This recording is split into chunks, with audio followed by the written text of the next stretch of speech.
Good day everyone! Ituturo ko sa inyo kung paano mag My Day ng 2 minutes video on the Messenger. But before that, please subscribe to my YouTube channel for more videos. And let's proceed on the Messenger. And then maghahanap lang kayo dyan ng conversation na pwede nyo gamitin para makapag My Day ng 2 minutes video. So halimbawa itong account ko. And then, proceed lang kayo sa my photo gallery. And maghanap kayo dyan ng video na gusto nyong i-My Day. So, click nyo lang tong edit. And then, click nyo lang yung your story.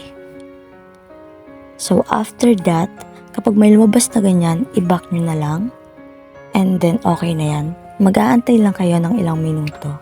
And then, okay na. So, sana may natutunan kayo ngayong araw. And please, do not forget to subscribe to my YouTube channel for more videos. So, ayun lang guys. Thank you.